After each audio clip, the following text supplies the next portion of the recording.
بداية بالتأكيد أرحب بحضراتكم جميعا معنا، سعداء لوجودكم فيما بيننا، ونحن نلتقي اليوم في رحاب عالم الهندسة احتفاء بأحد أكبر وعمالقة مهندسيها، عالم يستحق منا كل العرفان والإجلال بإنجازاته، بعطاءاته، بتميزه، بتواضعه، بإنسانيته، بهدوءه. أنا طبعا هذا اللي لفت انتباهي بالبروفيسور بشير، بهدوءه، بأخلاقياته، وهذا هو الأهم. مجتمعة هذه الأمور أنتجت لنا حقيقة هذه الشخصية التي نفتخر بها جميعا، ليس كعراقيين فقط ولكن كعرب في بلاد المهجر. وبالتأكيد لا يسعني إلا أن أيضا أرحب بممثلي السفارة. حقيقة الدكتور صالح كان المفروض يكون يانا، ولكن لظرف طارئ ما اضطر يكون ببغداد، لكن بالتأكيد السيد عامر الفتلاوي معنا، والأستاذ أيضا ليث المشهداني، أنا أرحب بهم، ووجودكم جدا مهم. And my amazing guest as well, and we try to pull him as much as we can, Mr. Mohammed Maidavo and Queen's Park. Thank you so much for attending. He promised and he came. بالتأكيد علماءنا الكبار حقيقة، يعني أنا أخجل وياكم من وين أبدأ. بروفيسور محمد الأزري، دكتور حسين الشلبي، دكتور تحسين الشيخلي، دكتور عبد العظيم السرتي السوداني، حقيقة دكتور سنان، كلكم يعني حقيقة كنا فخر بوجودنا ووجودكم فيما بيننا. هذه طبعا الاحتفالية نسعى إلى بث العديد من الأهداف من خلالها، سواء المجتمعنا العراقي أو المجتمع العام. بداية احنا كلنا طبعا ملزمين انه حقيقة نحتفي بعلمائنا ونقدر نتاجاتهم وابداعهم، بنفس الوقت نركز ونظهر تميز وابداع شبابنا. واقولها صادقة، الجمعية تمتلك من الكفاءات التي يعني يجب علينا جميعا ان نرفع الرأس ونفتخر بها. بالإضافة طبعا حاولنا طبعا أيضا قدر المستطاع أن نبني جذور، يعني جسور من الوصل بين الأجيال المتعاقبة. هذا بالنسبة لنا أيضا جدا مهم. دورنا أيضا هنا جدا مهم. حاولنا قدر المستطاع أن نصل أيضا إلى حقيقة أرحب يعني بهم ويانا عبر الزوم. مهم جدا أنه وصلنا العمداء الكليات بالداخل العراقي، أساتذة الجامعات، لأن كان مهم بالنسبة لنا الطلبة أيضا الموجودين من مختلف الاختصاصات. اليوم ويانا حاولنا نستقطب المهندسين حقيقة بالجمعيات المختلفة، حاولنا نستقطبهم الهندسية أيضا بالمؤسسات، لأنه نحرص على أن نبني أيضا جسور من الوصل مع الداخل العراقي، جسور معرفية. فبالنسبة لنا كل هذه الأشياء طبعا مجتمعة، وحقيقة أنا أقولها يعني بافتخار، الجمعية كان لها حقيقة العديد من الأهداف والطموحات اللي حاولت من خلالها أنه فعلا تغرز أعمال ذات نوعية وجودة، منها الوصول إلى الطاقات الشبابية الأكاديمية في مختلف الجامعات. وصلنا الكامبريدج، وصلنا الأكسفورد، هواية عندنا هنا بالجامعات، عندنا UCL، عندنا كينغز كوليدج، وهواية طبعا حاولنا نوصل يعني لأغلب الجامعات. بالإضافة يمكن هذا شيء شوية ميزة هم راح تشوفونها بالجمعية، استقطبنا الشابات العراقيات، وهذا كان الكل غافل عنه. الأكاديميات والباحثات كان مهم جدا يعني انه يكونون متواجدين معنا. لذلك يعني حرصنا قدر المستطاع انه فعلا نقدم عمل متقن ونوعي. بالختام طبعا اكيد احنا شاكرين لكل علمائنا حقيقه وكل جاليتنا، وجودكم دائما جدا مهم، دعمكم دائما جدا مهم. واشكر حقيقه الاستاذ علاء الكعبي ومؤسسه الحوار الانساني اللي دائما داعمين لاعمالنا، ونتوقع حقيقه مزيد من الدعم من حضراتكم. قبل لا ادعو بروفيسورنا الكبير الى المنصه، هناك مقوله جدا جميله قراتها للعالم نيوتن، يقول فيها ان السبب الذي جعل من نظرتي ابعد من الاخرين هو انني كنت اقف على اكتاف العمالقه. اللي يراد يوصلنا لنا، طبعا انا اسفه بروفيسور علي شرباز ما شفته حتى لا يزعل من عندي بروفيسور علي شرباز، السبب الذي جعل من رؤيتي أبعد من الآخرين هو أنني كنت أقف على أكتاف العمالقة اللي راد يوصل إنه كل الإبداع والنتاج الموجود. طبعا هو أرسلها برسالة إلى روبرت هوك، اللي راد يوصل إنه كل الإبداع والنتاج الموجود بين إيدينا كان هذا طبعا من العقول اللي سبقتنا، من الثروة البشرية والعقولها وإنجازاتها وإبداعها، لهذا إحنا وصلتنا وطورنا من أنفسنا. السومريين والله أنا ذولا أموت عليهم كلش أحبهم. رحبوا معي بأستاذنا وبروفيسورنا الكبير السير بشير الهاشمي.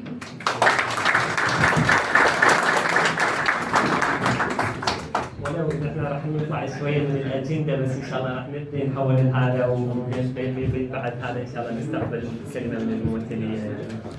السلام عليكم.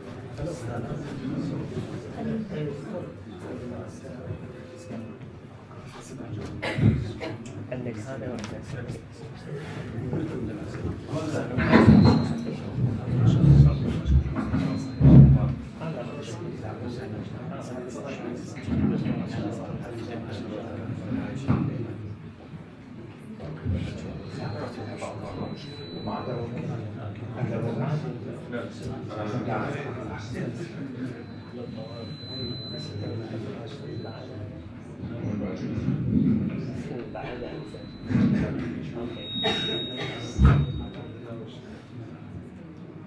مساء الخير.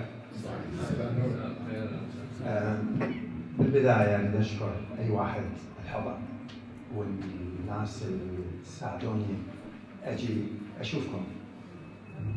يمكن تلاحظون إن اللهجة مالتي يعني ما حاكي عراقي أو عربي هواية، مو يعني تكبرا، بس ما صار عندي فرصة أحكي معاكم.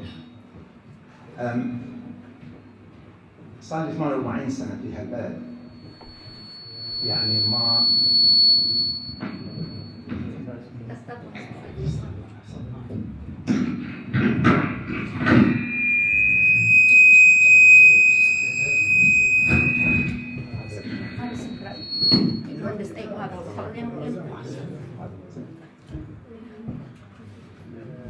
من جوا افتحها من جوا. ايوه خلاص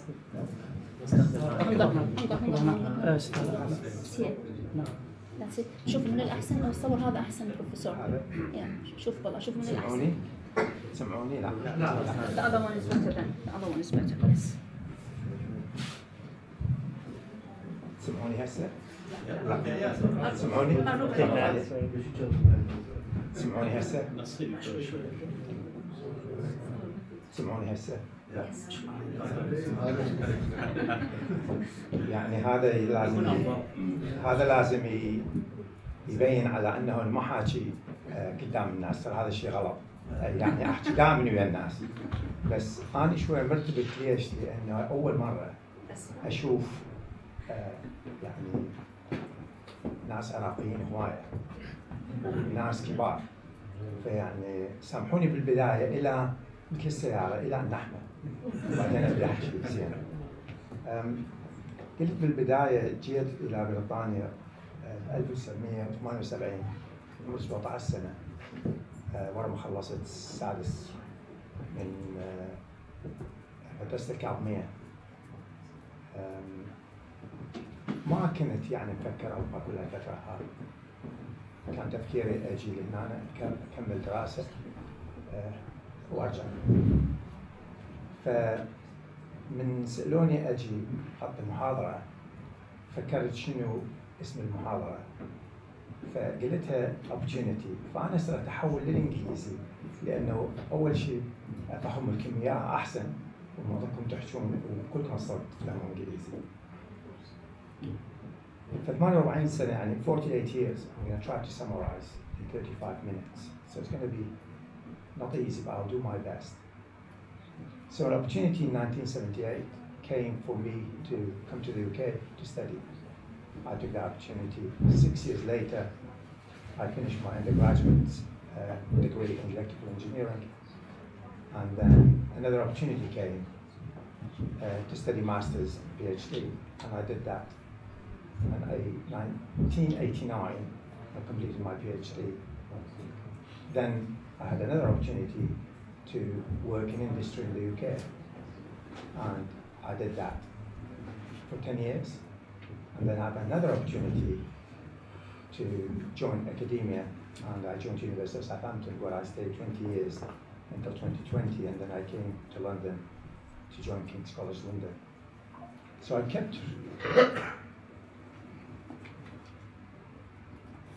kept using the word opportunity. I think every journey starts with a dream. But when the dream does not materialize, certain people stop. Or perhaps they started to look for something lower. In my case, the opportunity for me to come here really came as a result of a challenge. Like every young Iraqi at that time, 1978, young Iraqi men, they have two dreams. One is to go to medical school because your parents want you to. And the other one is to play for the national football team. And these really were my dreams. But I wasn't able to do them. I had a trial to be part of the Iraqi youth team for football. That was the first Iraqi youth team to go to Finland, which had had people like Ahmed Radi, Adnan Darjal, Jamal Ali. These were people who I played football with. I was not selected. And my baccalaureate grades were not good enough to get into medical degree. And at that time, I think to get into medical degree, you had 99%. And I've just missed out on this. So the opportunity for me to come to the UK really came as a result of a challenge. Equally, the opportunity for me to study Masters and PhD came as a result of me not being able to return back home because of the raging war between Iraq and Iran. And the opportunity for me to go to industry did not come out because I wanted to, because I was not good enough to study, or at least to get an academic post in universities. So when I applied to universities after I finished my PhD, I didn't get an acceptance. So I went to industry. So the point I'm making here is, as I said earlier, it's every person's journey starts with a dream, but it's very likely where you end up is different from what you have thought you want to start with. So what is it I have learned over 48 years? I've learned 6 things, and I really, in particular, I'm conveying this to the youth of Iraq, in particular. I've learned 6 things. Number 1 is time frame. What do I mean by time frame?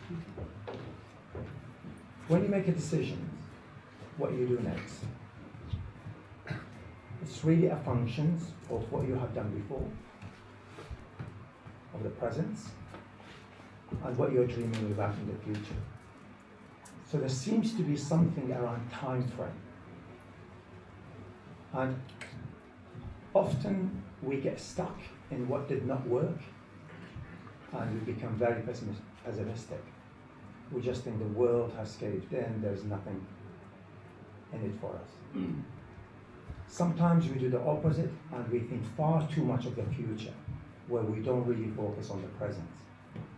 So when I reflect on my own career, what I was really good at is to learn from what did not work in the past, to dream what will happen in the future, but also to be grounded in the moment. And this is what I mean by time. So that was the first thing I have learned. And over the years, I did not recognize that when I was in my 30s. I did not recognize when I was in my 40s. I really started to recognize that when I started to be noted and recognized. And I started to reflect back, what is it I have done which seems to have given me this recognition? Well, I wasn't really special. So the first thing is time frame. The other lessons I have learned is what I call work type. You may or may not agree with me, but I will share it with you. I think there are 3 types of works people do. There are work which they go forward. It's the things that you do which you will get recognized for. You may get promotions. You may go to university. You may get married. These things which, what I call work which take you forward. We all want to do this work. But in reality, there's also another type of work, which what I call development work, which allows someone to grow. When things don't work, this is where really people grow. If everything you do works, then you are very, very lucky. But I have never come across a person who's always been lucky. They'll get lucky sometimes, but not all the time. So the other type of work is development work, where your intention is to progress. But the world is cruel, and sometimes it doesn't work. This is what I call development work, is how do you grow, is how do you develop. And the third type of work is what I call frictional or frustrating work, which you don't get recognized for it, you don't develop, but you're just doing it, and you don't know why. And I think in reality, you get these three things playing together when you go to work every day. And again, it's, you know, what I have done over the years, I have managed the frustrating work because I have recognized it. And I have accepted the development work because that is life.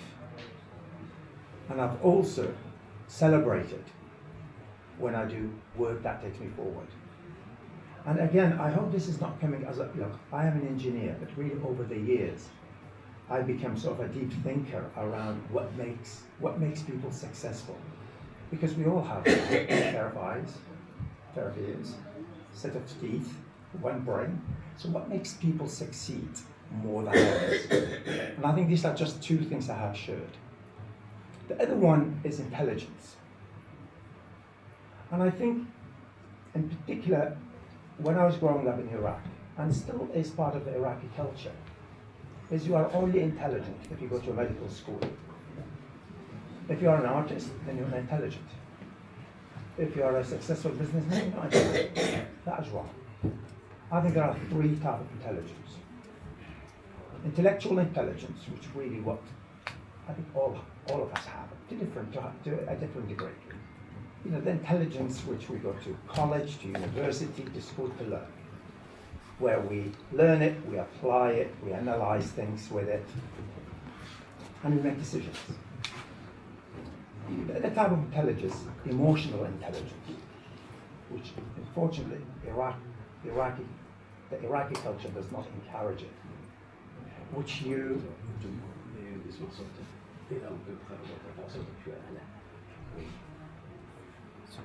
see, I've said in the past that I do public lectures, but I often have my lapel microphone and I walk. And when I walk, my brain works better. So I'm trying to coordinate a number of things here. But I think you can hear me people at the back. Can you hear me now? Yes. Yes. So I think the second type is the emotional intelligence, where are you aware of your emotions? And then you may be saying, well, what does that mean in practice? I have learned over the years that I may be fuming inside, but I never show it. Because I've recognized in the British culture, the moment you shout, you lose the argument. When you lose the argument, that's exactly what you should not do. So I think it's can you recognize your emotions? Can you understand your emotions? Can you control them so that you remain focused? Also, it's not just about you, it's about the people you work with, the people you interact with. You know, can you recognize what they're feeling when you say something to them? And I think that emotional intelligence really helped me sort of to be accepted in the UK without sacrificing my Iraqi values, which I understand how you feel. I don't get angry because I want to show superior. I may not be happy inside, but I will not show it. So that's emotional intelligence. And the other one is political intelligence, which is, again, sometimes people mix up politics with good human values. If you're a politician, you're not good. And I know that are just the generalizations, but that's not true. I think what happens is life is very, very complex. Life is full of compromises, which it means that often to reach an outcome, one is you need to understand how people feel, you need to be aware of your own emotions, and you need to accept that to reach a good outcome, people need to compromise. And to me, this is political intelligence, where you can read the room. And when you bring this intellectual intelligence, emotional intelligence, political intelligence, what you really have, someone who's complete. I'm not saying I have got that, but I know over the years, I have been exhibiting these things, and I'm trying to bring them together. The other lesson I have learned is about people. And again, and by the way, I hope what I am sharing with you is you reflect on it and see whether it also applies. And if it doesn't, let me know. If it doesn't, then I'm very happy to also change my thinking.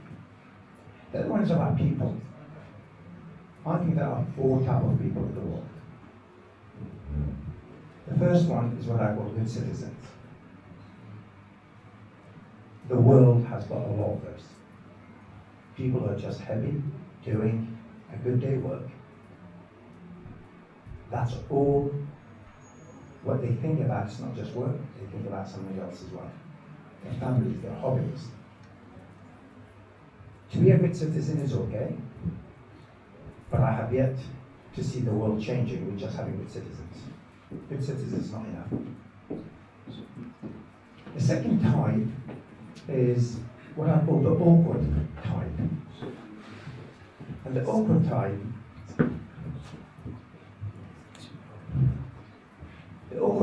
is those people who have got good intentions. They think that they challenge. And again, and I hope I'm not coming across as being critical of our own culture, but we are not encouraged to challenge. Because if you're challenged, that means you're undermining. While in fact, it is okay to challenge as long as you challenge in a respectful way, in a constructive way, where the outcome will be better than where we started. So I think it's this, do we have enough awkward people? I can be very, very calm, but I can be very, very awkward. In fact, my awkwardness was key to my progress in the UK. Because if you just accept everything, that means you have no opinion. If you challenge everything, that means you're not accepting other ideas. So it's okay to be awkward. The other one is toxic. And the toxic type is the person who's just negative. It's the type of person who just will not accept anything. And the fourth type is what I call X factor. It's the one which you recognize the moment they walk in. Confident, able, they're not going to be with you for long, but they'll do amazing work. And you may be wondering, why is he sharing with us people types? Well, it's because that is really what I needed to learn, to work with people who have better education than I have, who are native speaker of the language. They had more privileged upbringing than mine, yet I was able to flourish. It's because I've recognized these 4 types of people. Then, the fifth lesson I have learned is the journey. The journey of progress, or journey of life, is not straightforward. That's obvious. It has ups, it has downs, and so on. But there are no shortcuts. Hard work, but also if you recognize what I've said earlier about the type of people you have, the type of work you have, it will help you on your journey. I've also accepted that the world is not perfect. And at times, I've got 3 daughters. And the eldest one is very similar to me. And she often said to me, Dad, unless I get 100% on my exams, I have failed. And I used to remind her that the world is not perfect. So if you accept the world is not perfect, then that means close enough is good enough. And I really hope that this is an important point that you take, that you don't need to be perfectionist to progress. Close enough is good enough. And the last lesson I have learned is about values. A lot of people talk about values. People have different values. I'm an Iraqi. Why? Because in human development, in psychology, there's a period which what they refer to as the formative years. And for those medics among ourselves, the psychologists, the psychiatrists would know this better than I do. That formative years is the period from childhood until you become an adult, somewhere between 0 to 18 years old. Well, this is where I spent in Iraq. So I think my character, my outlook to life, my personality, my values were shaped in Iraq, but they were shaped further in the UK. So my values are three, which I swear by them. Determination. Every year I set myself 3 goals. And again, I'm really speaking to the Iraqi youth here. 3 goals. Even at this, I'm 65 years old and I set myself 3 goals. Why do I do this? One is because I want to remain focused. I want to give myself clarity. So by being focused, it's very likely you will make progress. So these are some of the 6 lessons I have learned over 48 years. They were really underpinned by my formative years in Iraq. I could carry on to talk about this and become a psychologist or a psychiatrist, but I really want to move a little bit now towards what I have done in research.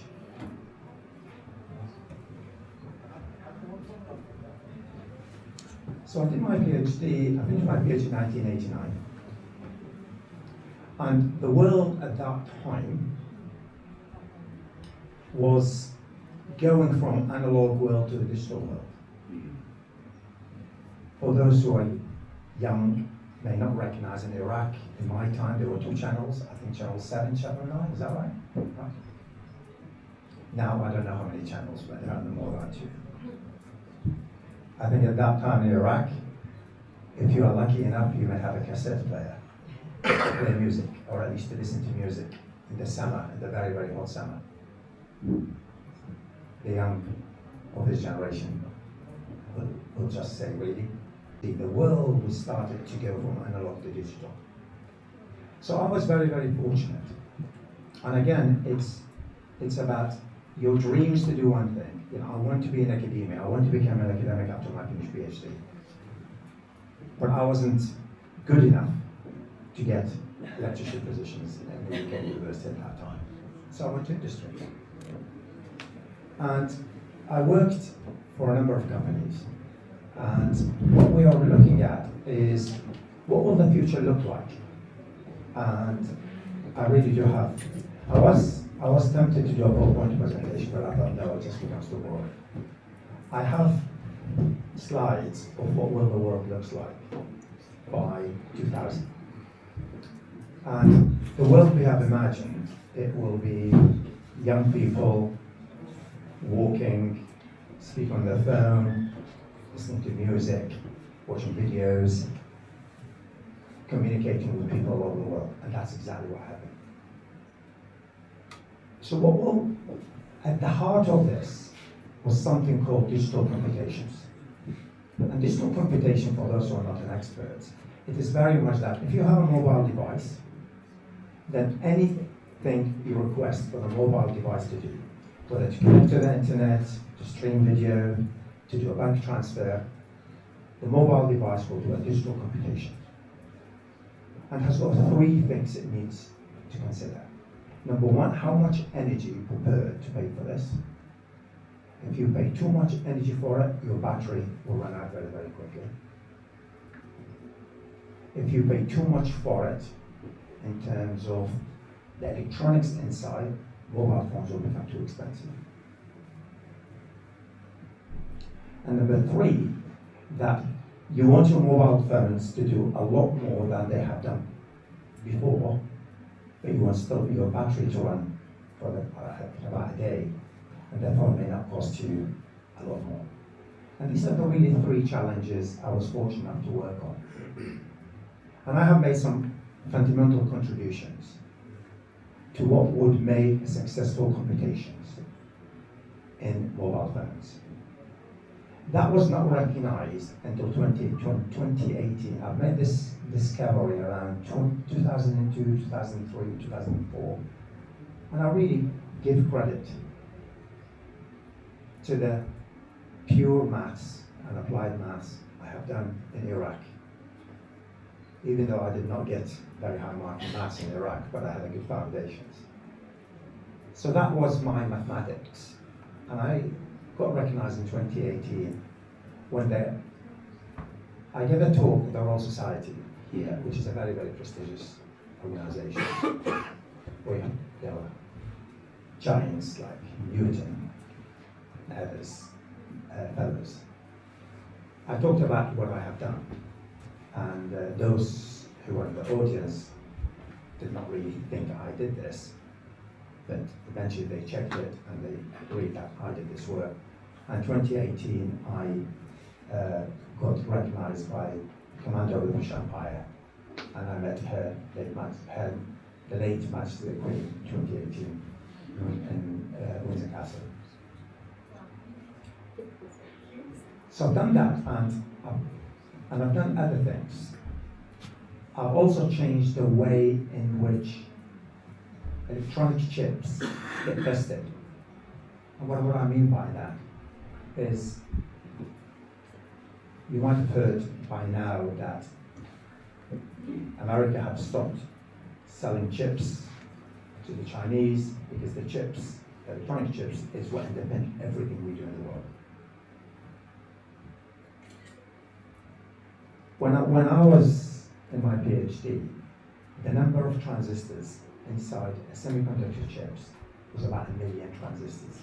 And transistor, it is the basic element inside the electronic chip. It really is what makes electronics work. Just like for our medics, just like a cell in a human body. There's an analogy between human biology and semiconductor chips biology, which is really what I discovered. That there's an analogy between the two.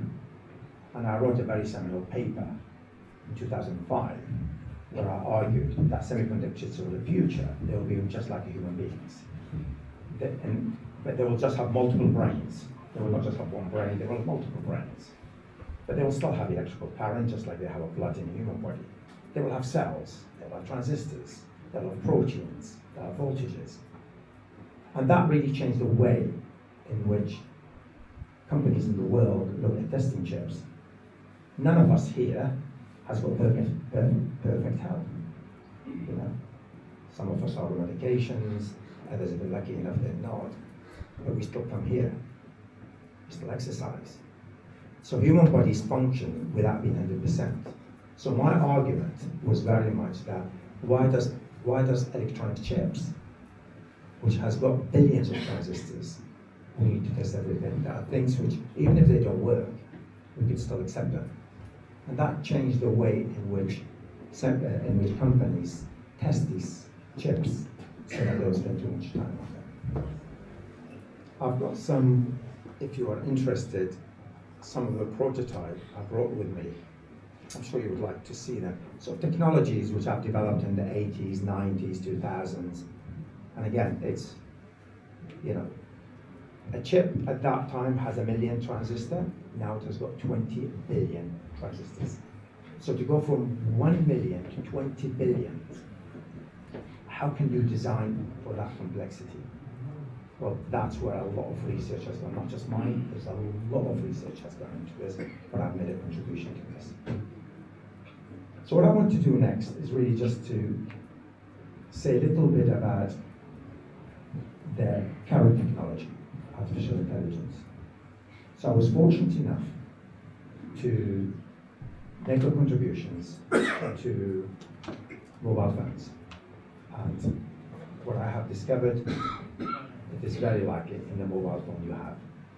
You may be wondering, have I made a lot of money? The answer is no.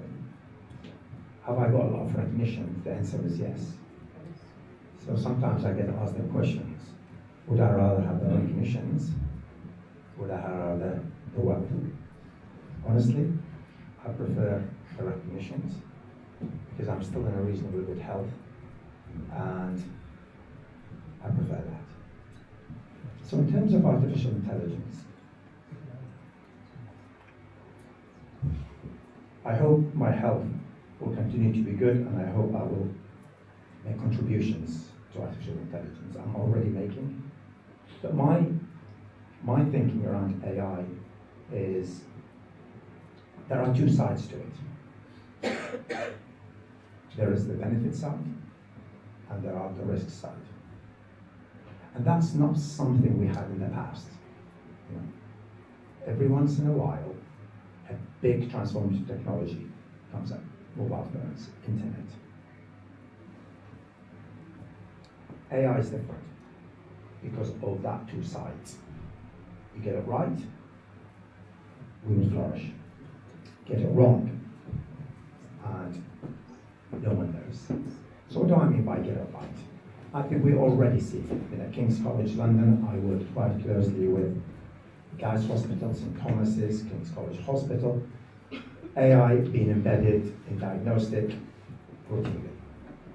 Accuracy is very, very high.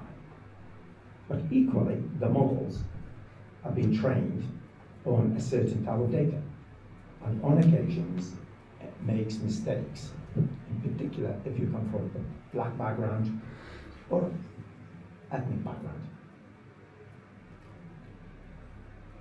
People are predicting that in the future, every young person will have a digital tutor alongside them to help them. I think that is a reality.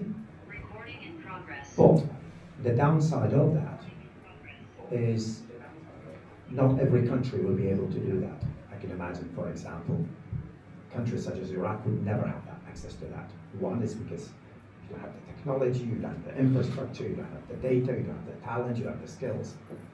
So I think it's, AI is being seen very much around what are the ups and what are the downs. Jobs will be created, but they're not being created at the same rate as the jobs that have been lost. No one really knows how is it going to work out. There seems to be what was called an AI race. The AI labs in the world, i.e. in the US, in China, some in the UK, have become obsessed, which to get to a stage where AI will do what a human can do and more. And that's one version of it. I have been a very strong advocate that I think we have developed AI now so much, we need to catch up. We need to delay any further development so that we could embed it more. We can create the jobs. We can train our young people. We could embed it in our businesses. We could make our life better. So I really hope that what will happen in the near future is we'll see delay in the development of the AI tools rather than just that race, which is, let's create the next artificial human being, even better than a real human being. I personally think what the future will also be is if we were to combine artificial intelligence and human intelligence. What humans are really good at are four things. We are curious.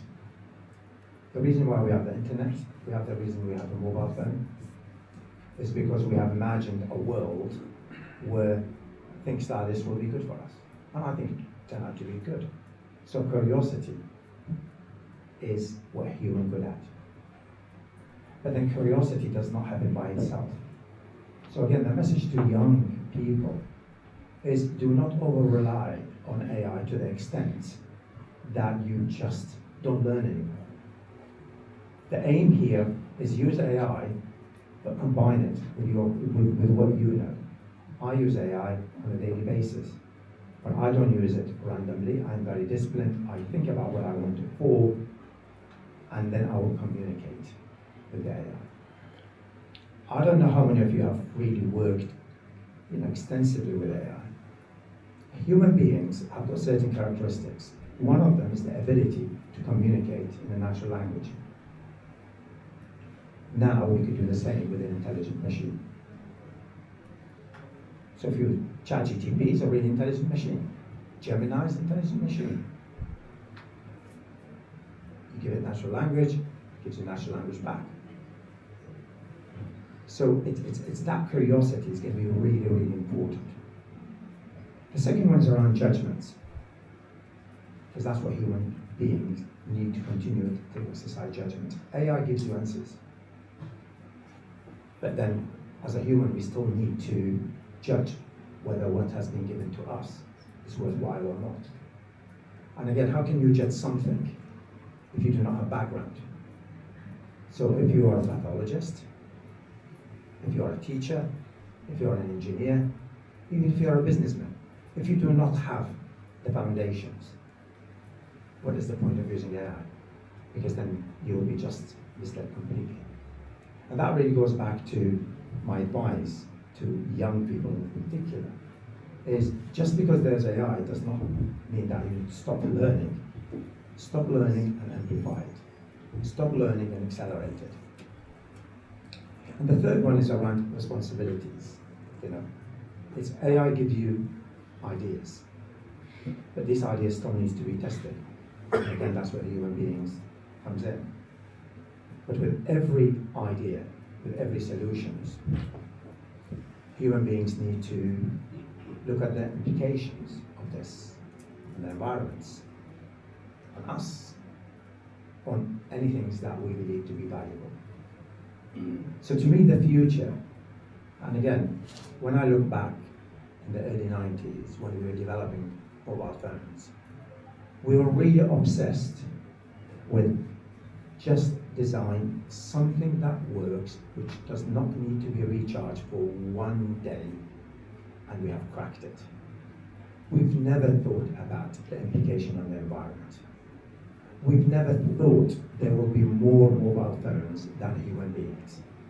We've never thought about the impact of mobile phones, social media, and people.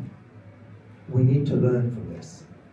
Now, if we're going to develop technology, and we are, we also need to think about its implications on human beings. And with that, I will stop, and I would really welcome many, many questions. Thank you.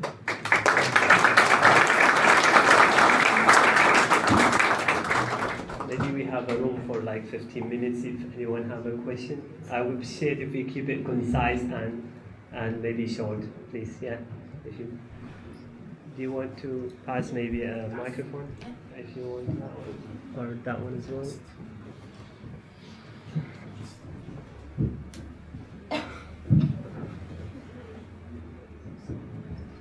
Thank you very much for coming and see us with the Academia. My question is, if you have unlimited fund for one project, and what problem will you solve online? Just so that, I think I've heard the question. Did I have unlimited money? For one project. For which project? One project. Any project. All right, if I were to have unlimited fund, what would I do with that? Yes, and why? I think I will invest it in education. That's what I will do. Thank you. Maybe Victor. I mean, I could expand on this, but I think it's obvious. The starting point is education. Educate well, and everything else comes into one. The inspiring talk. It's been really amazing listening to you, learning from you, from your reflection. I linked along with a lot of you what you said. and I would keep all the notes that he gave to us in my mind when I try to have these three kind of goals for the year, because I'm really, I don't know, as a researcher or an academic, so I'm a professor of expert system at the University of West London, and also I'm the IAYA UK section chair, and I find it very challenging to keep that focus. So really would like you to elaborate more how we could just wear many hats at the same time and do a good job. We are trying our best, but sometimes we're really. Yeah, I think I'll go back to that, three word, the three type of works, the one that takes you forward. We all want to do that and nothing else, but reality also look at that. I think is you're going to need to think about how can you minimize and reduce that frustration type of work. Because the development work is okay, it's, you do it and you learn from it. The goals you need to set yourself need to be realistic. I think there's something called SMART goals. Are they specific enough? Can they be measured? Are they deliverable? And that is not easy to do because you really need to be very hard on yourself. And I organize my week according to that. For the sake of argument, I mean, I've got a very senior role where I am now, and I could let that job just overwhelm me because I will do nothing but dealing with people requests. No, there is Wednesday afternoon, Friday. That's when I do research. I've got an office in the faculty. That's where I go, and my diary as such. And if people think I'm not doing a good job in my senior role, that is my contract. So again, you really need to be very, very disciplined around what you want to do, but you're going to have to also put it in the context of what is in the constraints of where you work. But just that focus. 3 goals, for the sake of argument, if you were to say my 3 goals would be, I would get a knighthood, I would win £1 million from the UK government, and I would spin out a company, you're being unrealistic, right? But if you were to say that, look, what I will really do, I'm gonna graduate a PhD students, I'm gonna partner with someone else who I like to work with on research, and I will also look after myself because I'm gonna start running. To me, that is more realistic, right? So I think it's life is not, that's what I meant about time frame. When you really reflect back and make the connection to what I said, time frame. It's dream about the future, but not too much. Focus on what today, because that's what you've got control over. And reflect back on the past, but don't dwell too much on the past, because it could be draining. You failed again. And the Arab culture in particular, it is shameful to think about what you failed on. So I think don't do too much. Don't do too much forward. Think about that. Think about what you've got control over. Thank you. Maybe we have a question. Thank you very much. Very informative talk. We are going to live in the AI, no doubt about it. However, there should be a balance, as you already alluded to that. The balance is that AI is a tool work for a human being, or human being is going to work for the AI. And there must be a legislation for that. The danger of AI is that we may lose the humane side, the lateral thinking, as you said, the judgment. This is very important, especially in academia. There is a problem about fabrication of research and all these things. So we need to explore more from the AI, because it makes human being more efficient and precise in doing a multitask job. However, we need to preserve the humane nature and the judgment. And I think the only way is to have some sort of legislation for this new approach in life. Thank you very much. Really good point. I think AI is the only technology that we have seen where a small number of AI labs in the world driving the agenda. If we look back to mobile phones, internet, and other technologies, really, there was a longer period of time to develop them. Universities played a bigger role in shaping them. The graduates we have, came out of our universities, shaped that.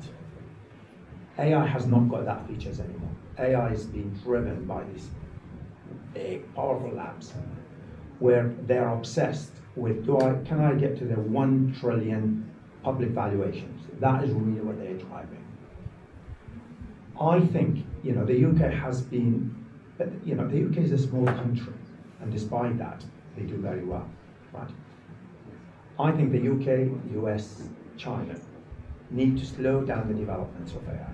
There was a couple of years ago, there was a desire just, well, let's develop and see what we get. Well, I think now what we got is more than what we need, right? And I think now what we need to do is to slow it down. But government needs to get involved, so that there need to be regulations. Just as much as, for my medical colleagues here, if we're gonna discover a new drug, it will take typically 10 years before it becomes available, right? So I think there are things which we can learn from the medical professions, that if there is something that is likely to harm people as well as benefit them, then let's follow the clinical trial. But again, I think it's at the moment you've got the AI labs in the world who are pushing really hard.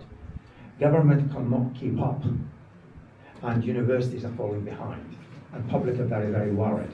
And that has never happened before, So I agree with you. But what influence and authorities do we have? Very, very little, apart from just reminding people that by delaying the development of AI, it does not necessarily mean that it's a bad thing. It just means that, let's catch up, let's benefit from what we got, let's make sure it is for good. And what good looks like, I don't know, right? Because I said this, if you want to embed it in healthcare, you will get quicker appointments, you will get seen quicker. But that does not necessarily mean that large language models are being developed on diverse set of data, where, for example, your appointment as a black or a brown person will be just as important as a white person. So I think it is so complex. The only thing we could do is, for those who have a voice, and I think I have a voice, is I often say the same thing, which is AI is for us, AI not against us, because the future is for those who are going to partner with AI, not for those who compete against it. And how do you achieve that? Thank you. Yeah, It's really refreshing to hear an engineer talking about psychology in a way. Probably many psychologists will be envious of all the learning that you've shared with us.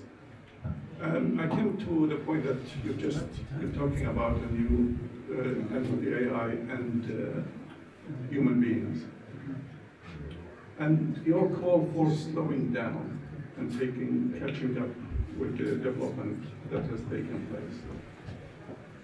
And I put it to you, is this in hope or in faith? Because I'm trying to look back and see in what advances human beings have went through, they took a step back after they made that advances. It's so difficult. I mean, personally, I fully agree with you, but without painting a bleak picture, knowing human beings, would they take a step back? This is new territory for us. So we cannot really look back, because AI is doing things which no one can predict. So I think there's nothing to learn from the past, apart from the example I gave about mobile phones, right? Mobile phones were invented. We've never thought about the negative impact it will have on fragmenting society.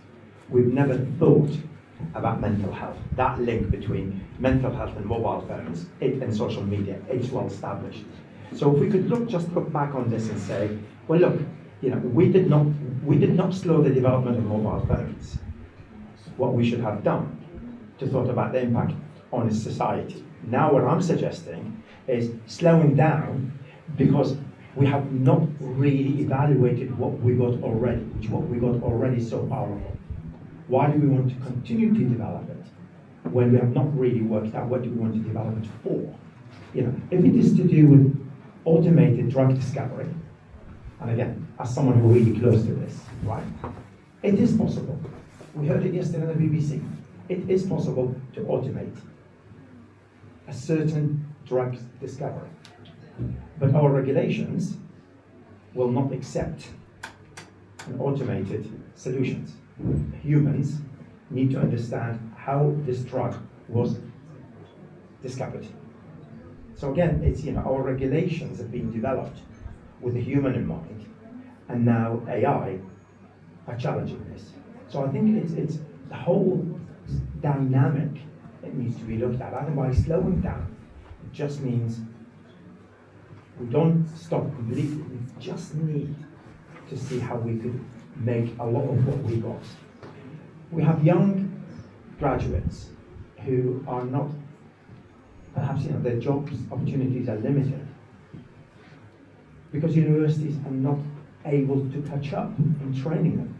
So again, that's a really one good example. If you'd slow down, we will be able to generate more diverse data, so we could reduce the bias when it is embedded in healthcare. So I think there are, as I said, delaying a technology development has not been done before, but AI is so unique. There may be. Again, it's, you know, I mean, let's hope, exactly as I said. But I really hope it is more than hope. I think there's a good commercial reasons for slowing down. Because by slowing it down, you will embed it more. You will have more skilled people. If you have more skilled people, you have more, you know, we should just, you know, and I don't go on, you know, it's like the mobile phones. The reason why mobile phone really worked is because you've got the scale and depth, right? You know, no one thought about a farmer in Africa going to use a mobile phone to sell their produce, saving them driving an hour. By the time they get to the market, everybody's gone. No one thought about this. So I think there are things which we have learned from previous technologies, which we could embed now in our practices, so that we're really being developed for humanity. But as I said, the AI labs are so obsessed with, you know, let's understand the universe. Let's understand the universe. I honestly don't think we need to understand the universe. Let's understand ourselves first. Thank you for the question. I think I just got a question from an online audience. And one of the questions saying, looking back at your academic journey, what advice do you wish someone had given you at the beginning of your career that could have significantly accelerated your development as a researcher? Well, you see, I will be very greedy if I were to say I want more. I think I have done well. What would I have done? Or what advice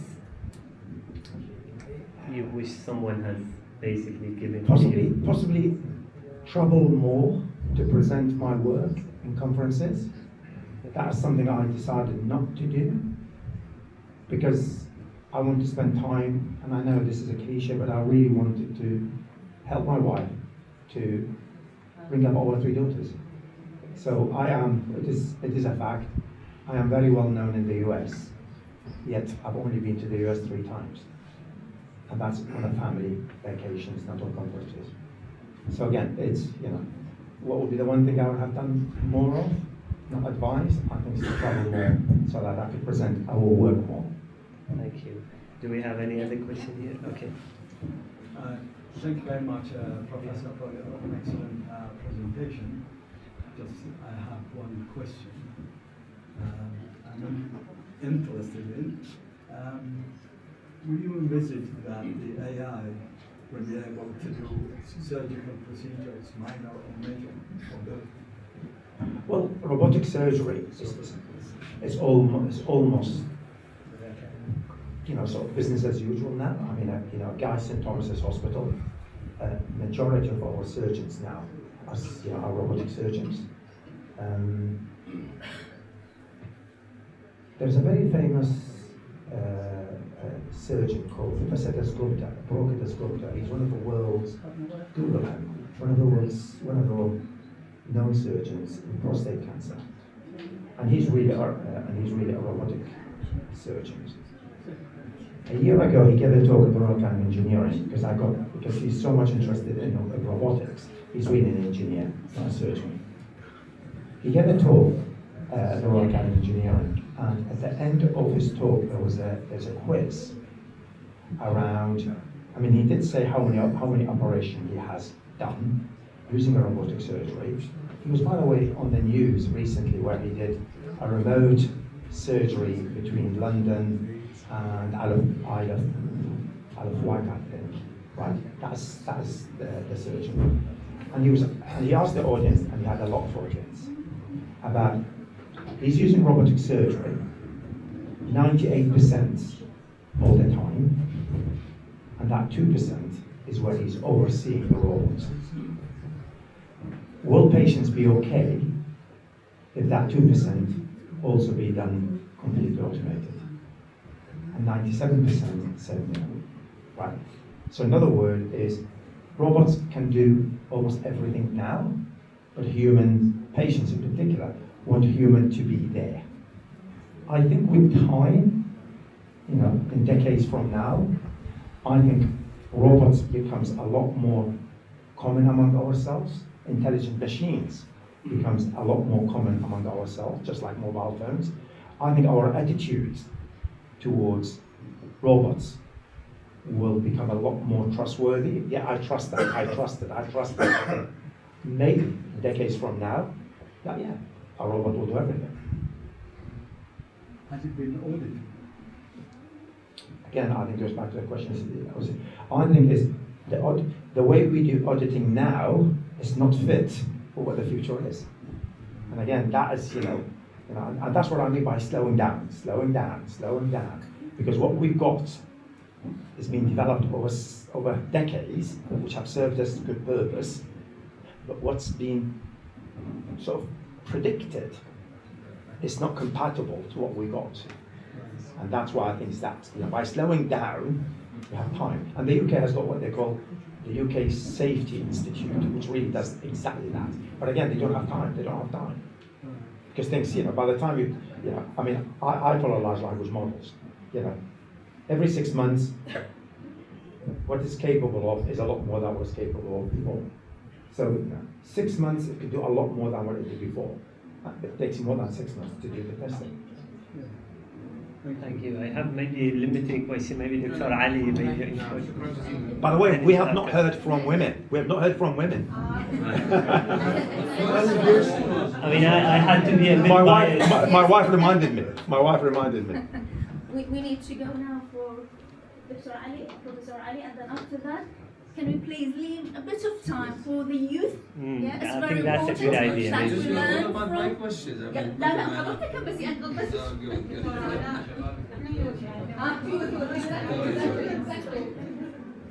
دكتور علي. اي نعم، عفوا انا راح اكسر النبض واحكي بالعراقي. تفضل.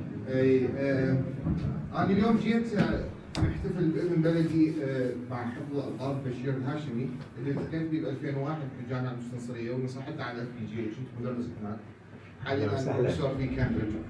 فيعني انا لما سمعت الخبر السير بشير الهاشمي وسمعت بنفس الوقت حضرتك البروفايس شانسلر مال كينجز كوليدج. انا فرحت مرتين بس فرحت اكثر لانه صرت انت حضرتك بروفايس شانسلر لانه هذا تعبك مع السنين 48 سنه وتوج. سؤالي لك باي واحد فرحت اكثر؟ يا فرحت اكثر؟ يعني بالسير when you get sir or when you get provice chancellor؟ لا طبعا السير for two reasons. Number one is a time to celebrate with the family, and I've got a photo where you can see my wife, my 3 girls standing in the background while I am receiving the thing from the King Charles. So that's number one. And number two, it is something for my family. It's a legacy. So, when I'm no longer here, I hope my daughters will be reminding their grandchildren that, your grandfather did well in this country, because knighthood stays with you forever. by the way, for the sake of our women here, my wife is also called Lady. When I become a sir, my wife becomes a lady. Automatically. But not the other way around. Right? Not the other way around. This is not AI. Not AI. No. Thank you. Maybe we take from the youth. Anyone who wants to? Yes, good evening, everyone. I just wanted to, hello, Sir Al-Hashimi. I would like, I'm actually quite honored to be given this opportunity to say on behalf of Al-Hindi Society for Iraqi Engineers in the UK, of how proud we are. Thank you. Of your distinguished work, achievements, and your character as well. I would also like to thank the Iraqi Academics Society for this marvelous event, for all the organization. My question to you is, in view of the world racing towards this very, again, I have to bring you back to AI, mainly because at work I'm a member of the ethical and sustainable community towards AI. My question to yourself is, how, in your view, as we race towards this very energy-hungry infrastructure, what is the one single critical breakthrough that can pave the way for more sustainable AI? Sustainable in terms of environmental sustainability? Yes, in terms of using less water. Yeah. I think that partnerships between humans and AI is the key, because AI generates an infinite set of ideas, but not every idea is worth pursuing. Having a human in the loop means that three things. One is human can decide on what are the worthy problems. We have not solved, as a human, we have not solved cancer, right? So we have failed in solving cancer. So if AI can help us to solve that, let's do that. But then what we also need, our clinicians, our scientists, our engineers, to work with the AI to get there quicker and not costing the earth as a result. Because at the moment, it is very much a sheer force approach, which is, let's generate. And I think what we need to become a lot more disciplined in what we are using it for, and where humans really can guide the large language models. As I said, I could go on for this. Sometimes I get asked, does large language models have feeling? The answer is they don't, because they're not humans. But what's really interesting is the way you communicate. They can infer whether you are a kind person, whether you are frustrated, whether you're happy. So how do we teach our young people to communicate with intelligent machines so that they don't get overwhelmed? Instead, they really guide. So I think the only breakthrough is to ensure that partnerships between humans and machines, which is really what is driving me now. It's not the actual technology itself, but it's how do you build that by design, where human using AI collaborative, just as much as a human collaborating. If a surgeon is operating, he or she will not be operating alone. There will be machines, there will be a team. How do we make the AI part of the team rather than their team? Thank you for your answer. But my question was specifically in terms of this water hungry, this energy hungry technology. Is there one single breakthrough that you foresee? No, I think it's just as much as happening with mobile phones.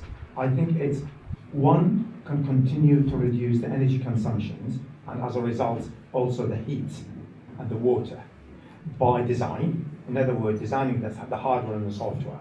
But I think to me it is more than that. It is about human behavior towards using the AI in the first place, right? It's that, you know, it's that sort of psychology, it's that sort of, you know, the human behavior side. It's really what will get us in the right place, not just by continuing to use it inefficiently because we're just lazy, right? Yeah, do you see the difference? Yeah, it's a human behavior is what will get us out of this hole. Thank you. Maybe I'll go to the other. I'm sorry, but maybe we'll take maybe a few from behind. Hello. Thank you so much for an amazing lecture. This question comes from me as an early career and someone deciding what to do with their life. You spent so much of your life in academia. I left academia not too long ago because I thought it was so competitive and so stressful. And I wonder whether in your career, did you consider working in the private sector? And what were the benefits, would you say, in when you worked in academia compared to the private sector? Would the advice would be to encourage anyone who has an interest in academia to remain in it despite the pressures, despite the fact that they're taking a pay cut, competitiveness? So it would be great if you shed a light on that. Thank you.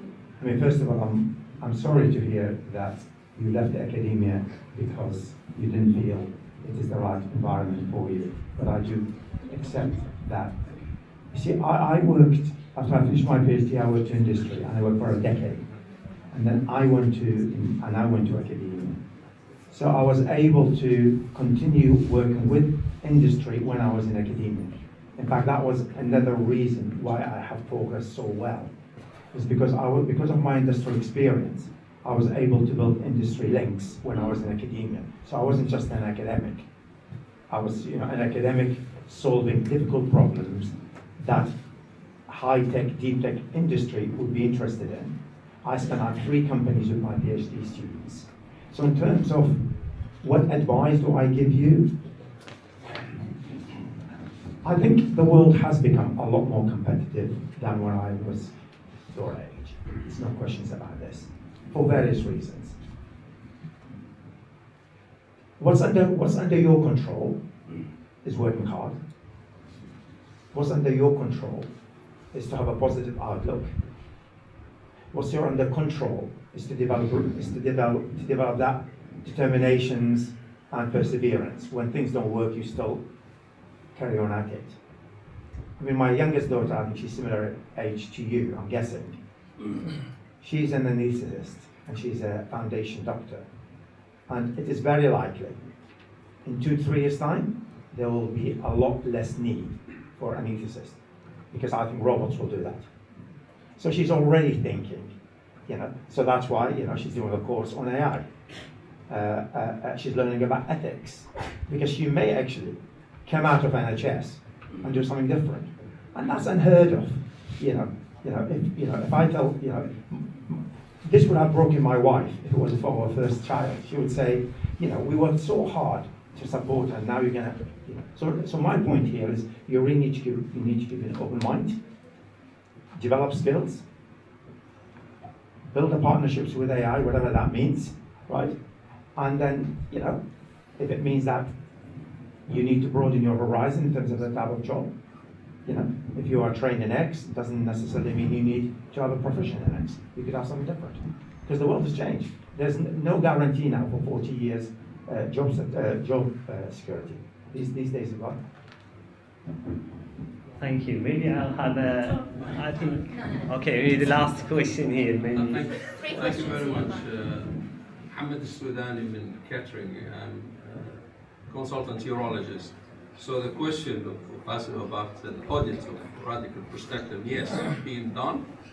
And robotic is as good as robotic assisted. I say the word assisted because the robot itself, as you said yourself, doesn't do the procedure.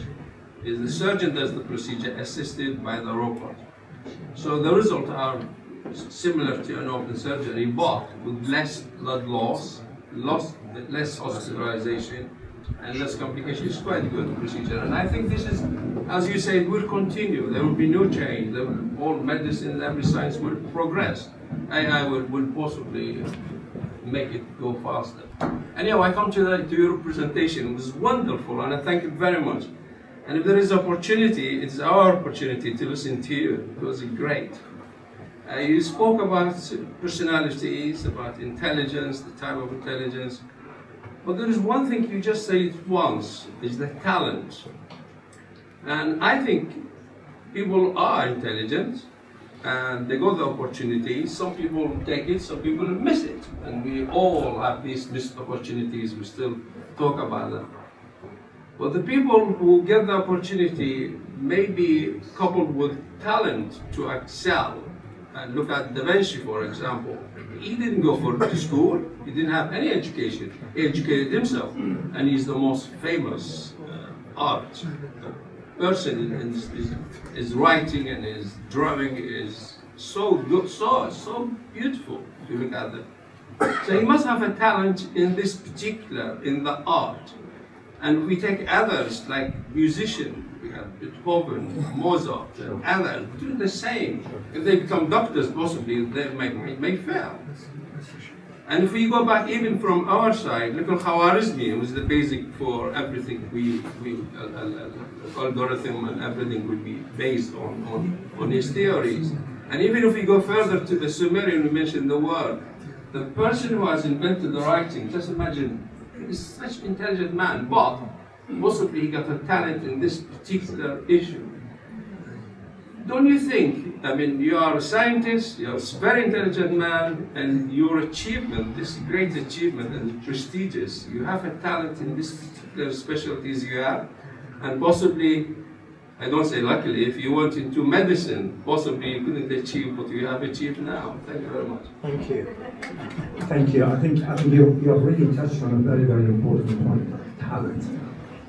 I think those who learn from what did not work, they will develop talent of different types, which is talent of resilience. Yeah? And when I talk about those who are able to look back and look forward and live in the moment, what they really have is that talent of seeing the world not just now or not there or not there. So I think it's that talent is really multidimensional, which when I reflect on my own career, I was not the most natural talent individuals, which what Iraq was measuring to go to medical school at that time, and that was the right things to do. But what I have learned here is that just one type of intelligence, there are other things which we need to recognize and we need to develop it. And this is really what I mean, to me, talent is multidimensional. It is not just, I can solve complex problems. To be honest, I have stopped solving complex problems. I am a lot more interested now in psychology, psychiatry, philosophy, human behavior. And sometimes I say, I'm a novice, but I'm learning. Does that make me, have I moved away from my intellectual way of thinking? I think I have a technical way, yes. But intellectually, I'm becoming deeper. I hope I'm making sense, so this talent is not just measured in one dimension. Thank you very much. Maybe we have from the youth, maybe one question that will be quick, please. Yeah.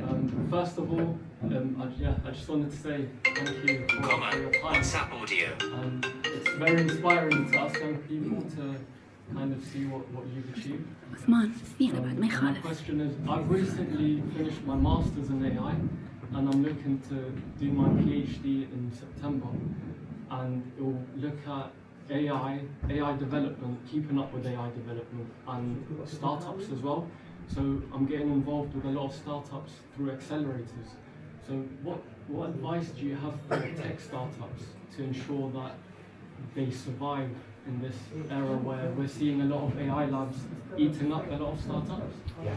Professor, if you don't mind, please, because I felt it's a bit unfair for the youth. So let's take another 2 questions and then you can summarize. Absolutely. Yeah? Absolutely. You can do that. Yes. You can ask now your question. Thank you, sir. Let me just make note of this. And then I don't forget. Please go Try ahead. to help. Go ahead. Thank you, Sir Bashir, for this informative and inspiring speech. Actually, I really. In terms of artificial general intelligence, how this AGI will change the game of artificial intelligence for use, especially in telecommunication? Thank you.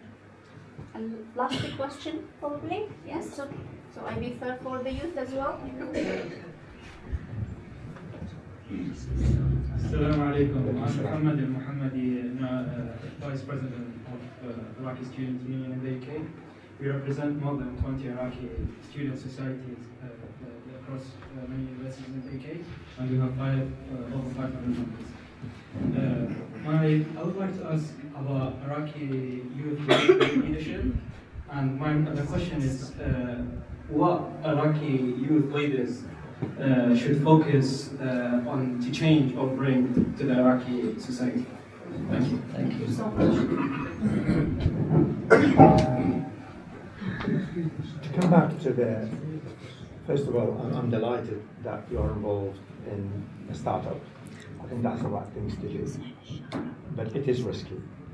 There's only 1 in 10 that succeeds. It is difficult to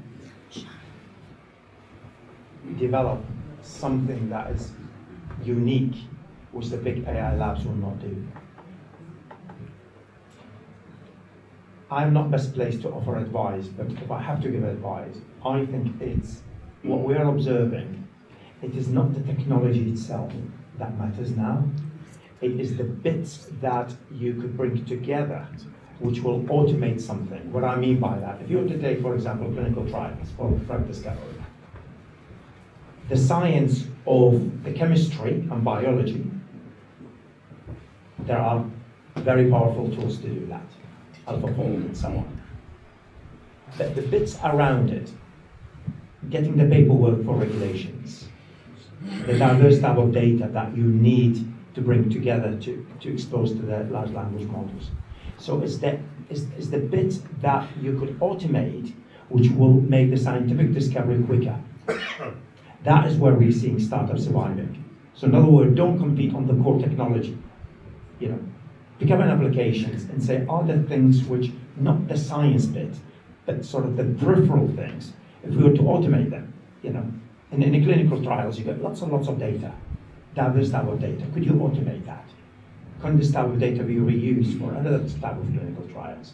So look at the things which are not the obvious, because the obvious at the moment is, and I'll sort of try to do the artificial general intelligence. I think this is what the billions AI funded labs are pursuing, the DeepMinds and the OpenAIs and so on. I don't know for what purpose they're pursuing the artificial general intelligence.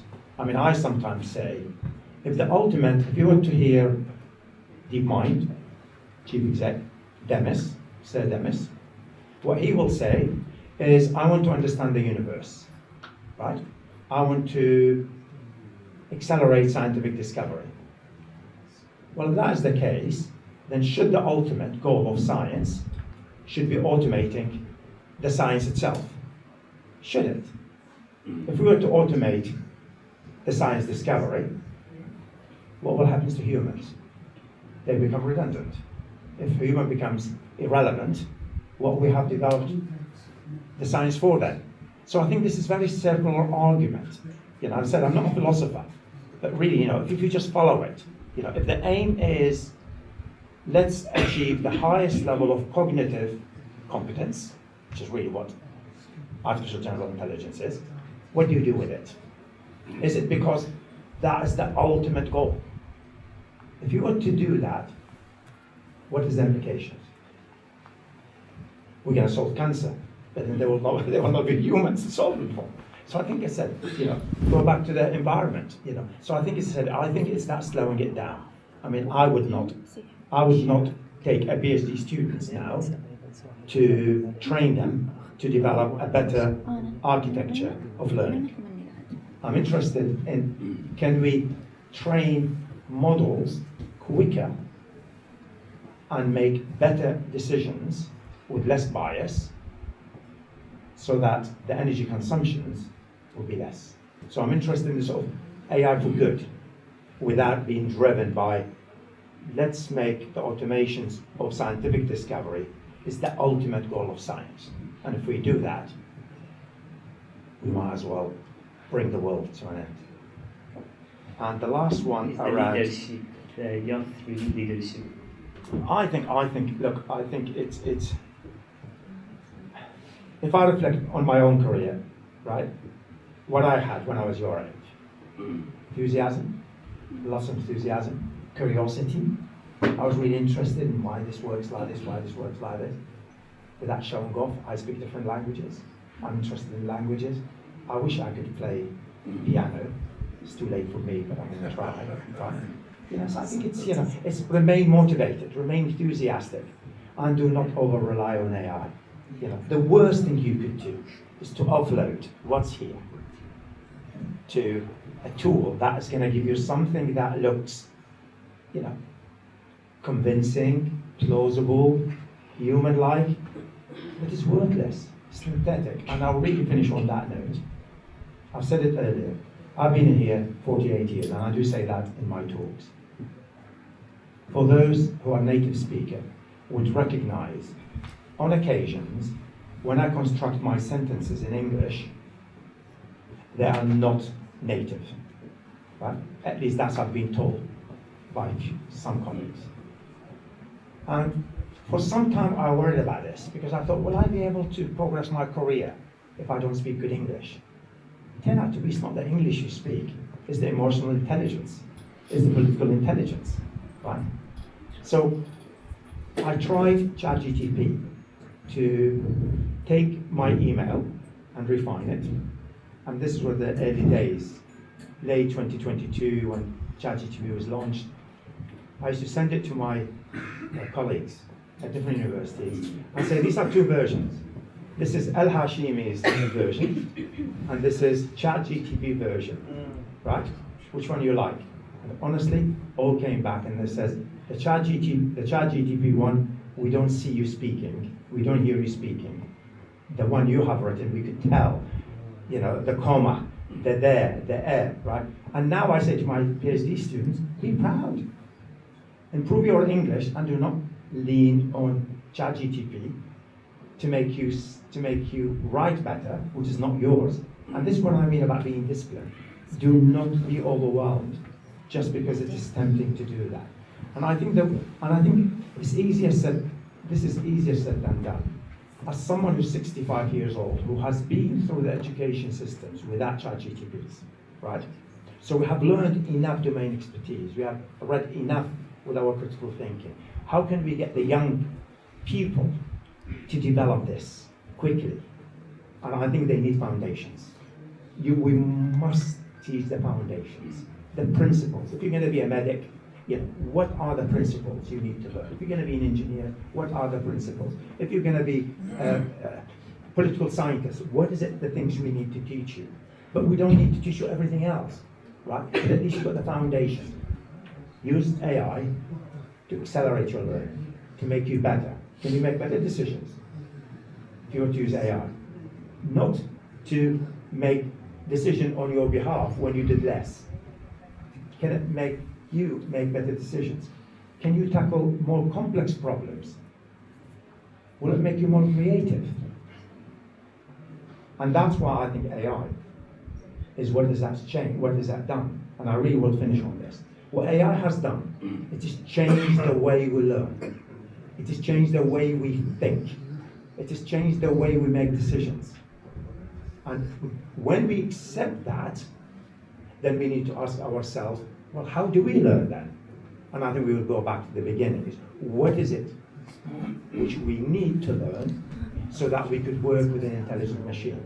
Rather than we are intelligent, the intelligent machine is not as intelligent as us. That's really in secret, it is. And then with time, the intelligent machine will become superior to us. I hope that makes sense. I know it's a long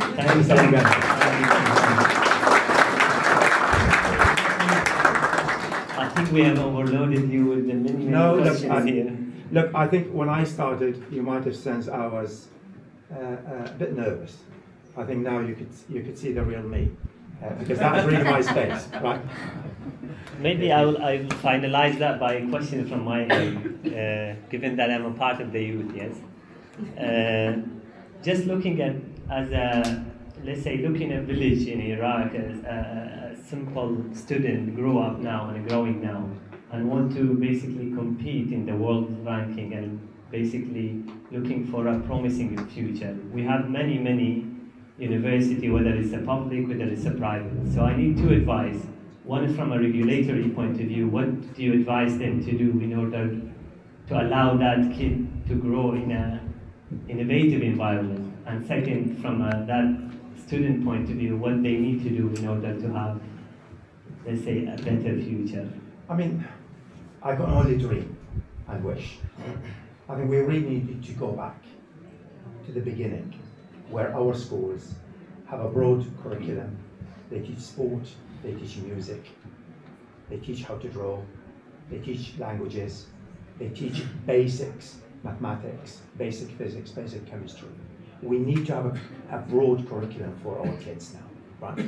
Knowing that there are AI alongside it. Train our teachers, train the youth to be able to use the technology responsibly, to help the kids to grow with this technology where there's responsible use. That is what I would dream about. And to be honest, when I look back in Iraq, that is, I think, what we did. You know, I went to a state school like most people do in Iraq. I went to the Academy. My education was in the Academy. I went to okay school. But what is it I've learned? I've learned to be positive. I played football. I learned how to lose. We did not win every game. We lost a lot of the game, but I've learned how to do that. I think we really need to go back to the basic and not to be overwhelmed with the technology. But we need people, in particular the youth, you know, people like yourself, who really become master of the use of technology and responsible use of the technology. But, and I don't know whether it's politically correct or not, but the government really need now to start to think about training of those teachers, universities, academics. They need now to start to think about what technology do they need to have in place. These tools need to be made available to universities and colleges. There needs to be AI compute infrastructure. You know, I think I was in Saudi Arabia recently, where they are building their data centers, they are building their chips. They have got at a scale education program, at a scale, right? What I mean by at a scale, you know, there are schools, you know, and this is going back to when I was, you know, when I was growing up in Iraq, and I know it's a long answer, right? Al-Ummiyah, remember? I was a child, right? What did, you know, I don't know, was that in the 60s when the government decided that we're gonna stop Ummiyah, right? And I think we are really going back to this now, right? You know, it's how do we educate our populations? And I know some of you may be saying, well, of course you are in the UK, you can dream. But you know, you've asked me the questions, you know, the young kids in Iraq, in a village, you know, the smartest kids in my time, who had the 100% who were in medical school, came from the small villages, Qud, Karbala, Basra. Some of them came from Baghdad. So, you know, the kids are there, just like in football. There's talent in Iraq, but we don't nurture it. But that's what we'll welcome. We'll get started with results. Thank you. With that, please join me to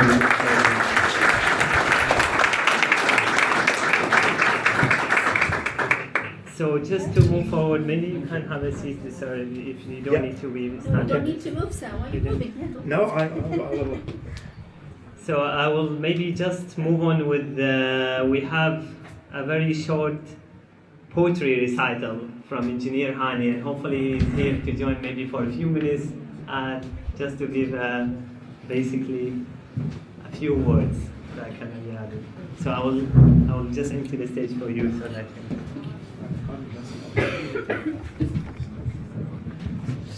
you may use that one. I'll use this one. That's better.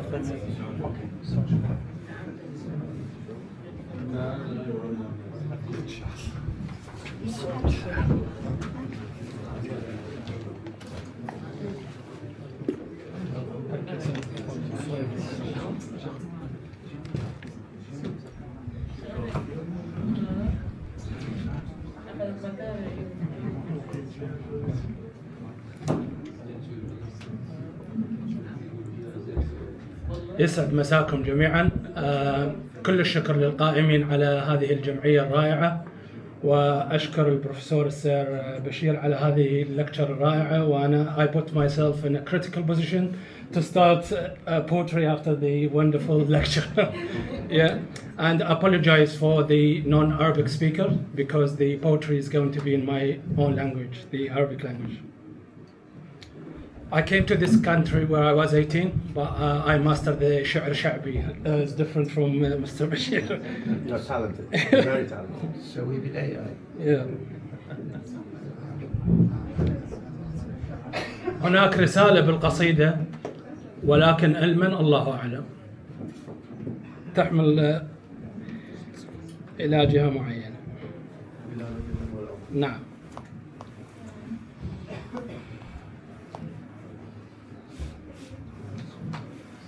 أقول إش ما نريد، إش ما تضيق الرؤية نطفي، إش ما تضيق الرؤية نطفي، بكل عقل شعلة شرارة، ومن يعوف الوطن عالم ينهدم ساس الحضارة، ويصبح الجاهل رمزنا، ويا خسارتنا خسارة. إش ما تضيق الرؤية نطفي، بكل عقل شعلة شرارة، ومن يعوف الوطن عالم ينهدم ساس الحضارة، ويصبح الجاهل رمزنا، ويا خسارتنا خسارة. احنا سومر والله أدري، احنا بابل والله أدري، لكن بالحاضر مرارة. احنا خام الدنيا عدنا، هدومنا ليش استعارة؟ احنا خام الدنيا عدنا، هدومنا ليش استعارة؟ شو وقت يتحقق حلمنا ونرجع الكرسي الصدارة؟ شو وقت يتحقق حلمنا ونرجع الكرسي الصدارة؟ وانا شاعر وامل عندي، والامل ما تطفى ناره. وانا شاعر حلم عندي، والحلم ما تطفي ناره. احنا عدنا عقول فذة، احنا عدنا عقول فذة تمتلك حرفة ومهارة. احنا عدنا عقول فذة تمتلك حرفة ومهارة. لازم نعمر وطننا ويرد بستانه وخضاره، لازم نعمر وطننا ويرد بستانه وخضاره. يا مصير يا مصير الزرع قيعان غيرش ما حصد ينعد أجير. يا مصير الزرع قيعان غيره إش ما حصد ينعد أجير. يا مصير ارسم لنا جسر واضح، ارسم لنا جسر واضح، والحلم واقع يصير. يا مصير إش كم عقل بالوطن مهمل لو يجي يصبح بشير. كم عقل بالوطن مهمل لو يجي يصبح بشير. هاي كلها طيور حرة، هاي كلها طيور حرة، ودها يمدج لتطير، ودها يمدج لتطير. وسلامتكم.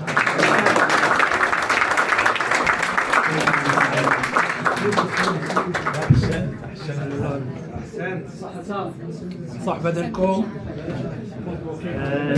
طبعا نرجع الان للاجنده. بالنسبه ممكن الان return back to our diplomat representative. So we would like to welcome you on the stage. يعني كلمة ممثلي السفارة، يعني يا ريت انه تشرفنا وتصعد الستيج.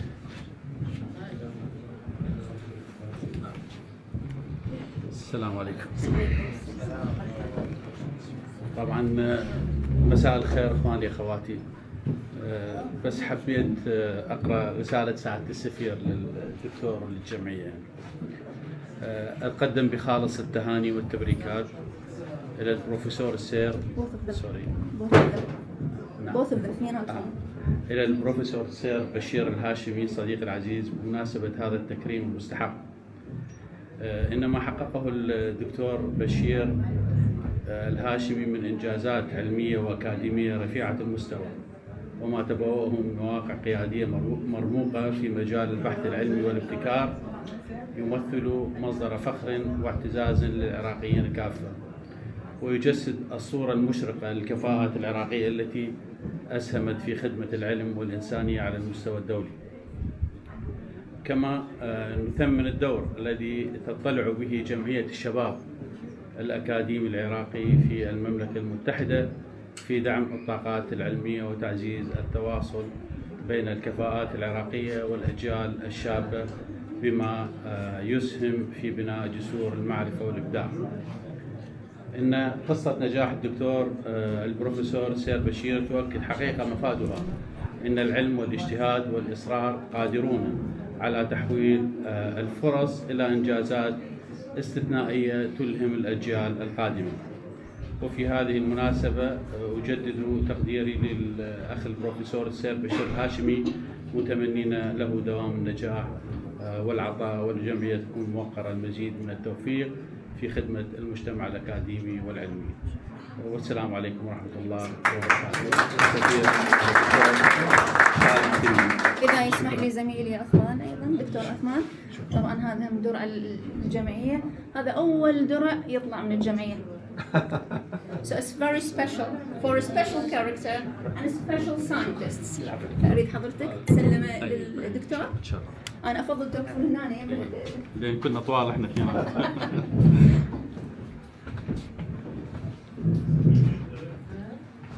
إحنا شوية ضنينين بالدروعة، يعني نسلمها من قلبنا ومن عقلنا. شكرا شكرا.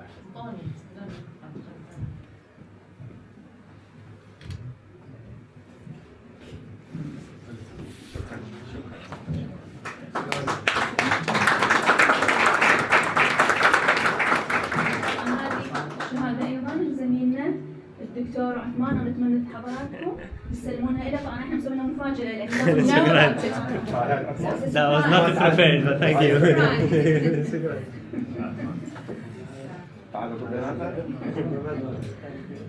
He's very dedicated, always comes from Cambridge, and we also think he will be in the same class with Professor Bashir. MashaAllah, he's a very inspiring figure. Thank you so much.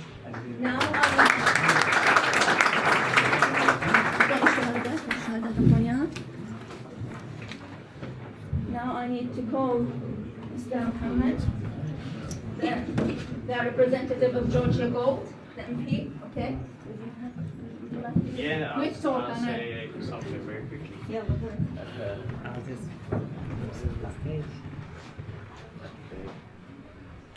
Muhammad, maybe you can be here so the professor can sit, and then we can handle all the certificates. Sure. Assalamu alaikum.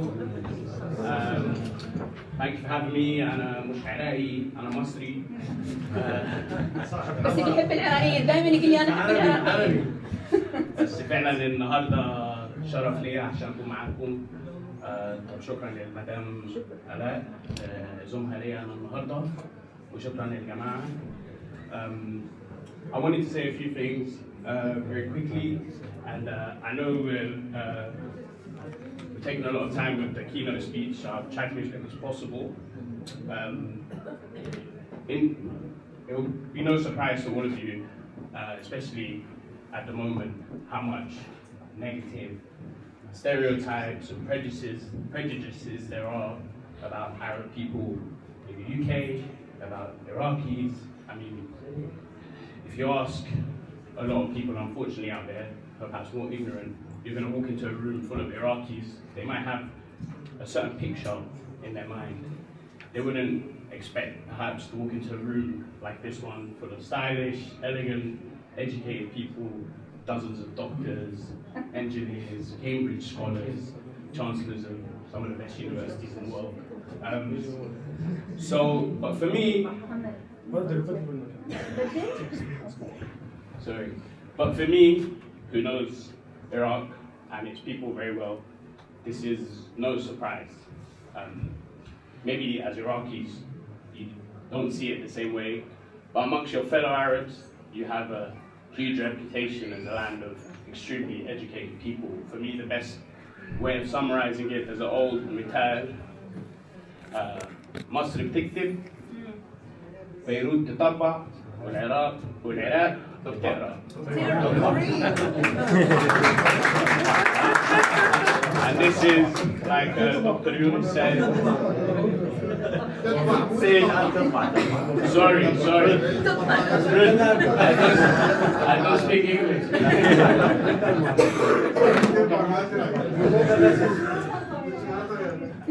Sorry, go ahead.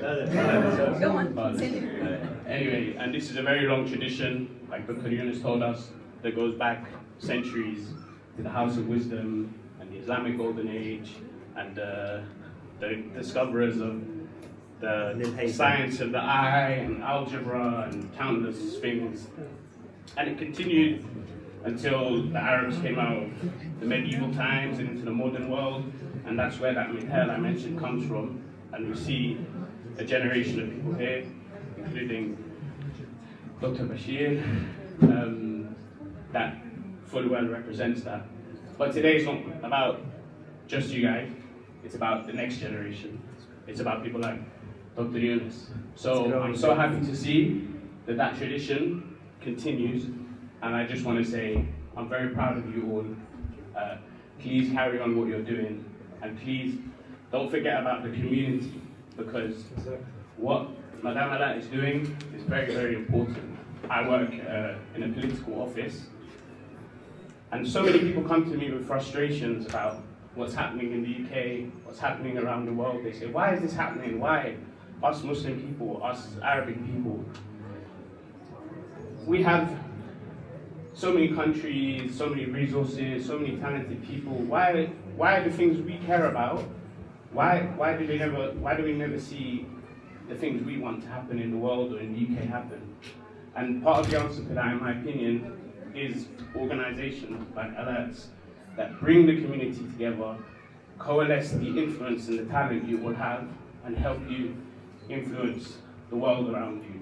So please continue to contribute. Thank you for coming today to support this organization. Please continue to do that. I am, like I said, incredibly proud of you. Thank you for inviting me. I think the more we come together, the greater the support we can offer to our young generations. And then definitely the greater the impact will be and the more successful the results. And the higher the goals as well we will reach. The beauty of the diversity we have here in Britain, I think is amazing. Coming back, from the multi-cultures, multi-backgrounds, this is a matter of strength. Each one of us has got his own addition. And I always say we are very proud in our association, being British and coming from Iraqi origin. And this is why we try our best in order to fulfill our duties towards both sides, to communicate here and to try to build an even with our country as well. So as I said, the more we come together, the greater the impact and the more successful the results. And this is something we need to thank Allah about, as Iraqis. We've got the DNA and the genes of the first civilization on earth. We were the cradle of civilizations. And this is, for us, something we have to respect, and we have to take our duties towards it as well. So as I said, it's very important that we come together, and this is for sure. And I think Professor Bashir, he's just an example, by the way. And we've got Dr. Uthman, and we've got, by the way, I need to welcome our amazing Professor Salman Al-Rawaf. Inshallah, I'll give him the mic after I finish, because these are really, for us, they are the teachers, and they are moving in the bright path, and we are trying our best to follow their steps. And this is very important. And I can assure you, as I said, the Iraqi brains and mind, they cannot survive without being productive. They cannot survive without being active. They cannot survive without giving and being creative. Now I want to move إن شاء الله طبعا تقديرا لجهودهم. أنا كل شكري طبعا لحضراتكم جميعا، لأساتذتنا الكبار، لبروفيسورنا الكبير، الجميع لجان الجمعية. بالمناسبة كل اللي شفتوه اليوم من إبداع الشباب، ترى حتى تصميم الدرع من إبداع الشباب. حرصنا كل شيء يطلع من عندنا، يطلع من القلم ومن العقل. هذا كل شيء سويناه بالجمعية كله من إبداع الشباب.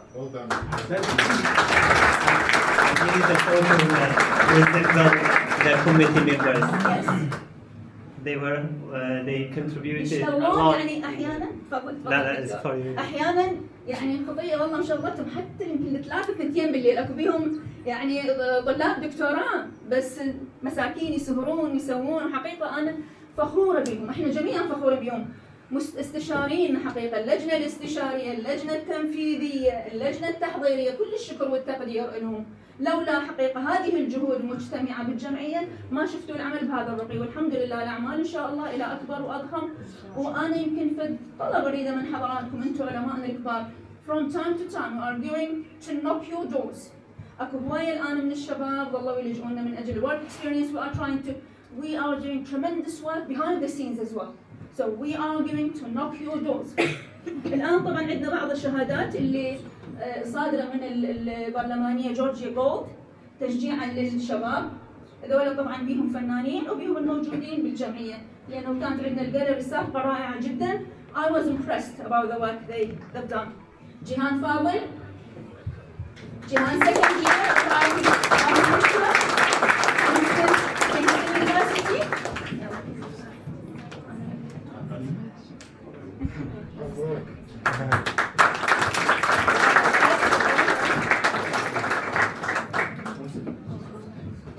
The medical doctor, Dr. السير الوندي.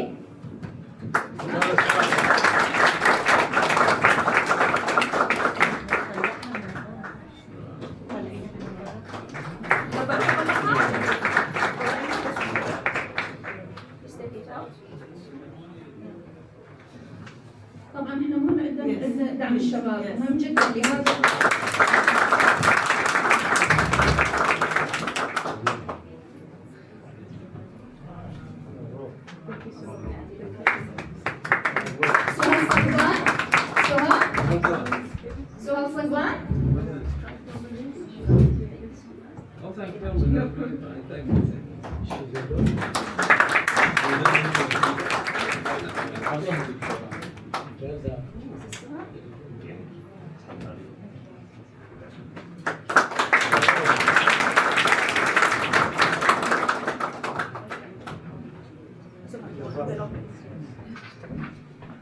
يارا السيلاوي، يارا King's College as well. I went to King's College too, so I was very happy when I represented. You've got two, you need to show two. So they have a letter over there. Congratulations. We try our best to support our young generation, and this is very important. That's why I'm trying to bring everyone together. Yara. دكتور محسن الحكيم، دكتور محسن قائدنا طبعا بالتكنولوجي وبالسالفات. ميديكال دكتور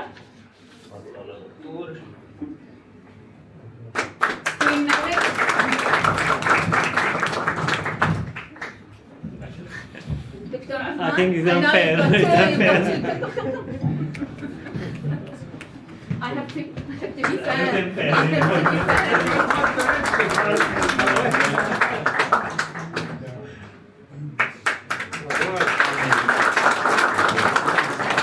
زينب الكاظمي.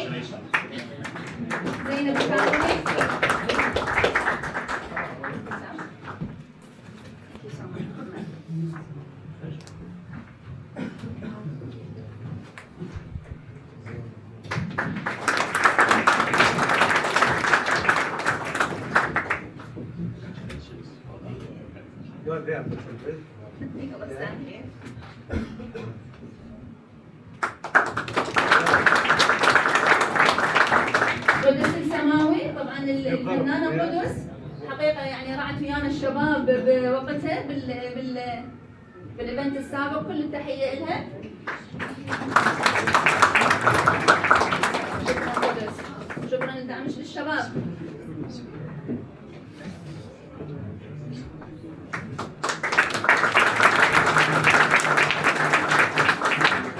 عدوية الدراجي، ست عدوية موجودة.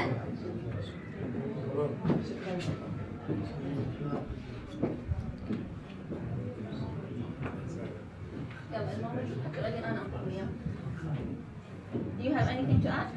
No, thank you. Proud of you. Carry on. She can. عدوي she can. يلا. Final one. Final one. Then we can إن شاء الله. I know. You wanted to give me my one. Now I want. Of course we can give you your one.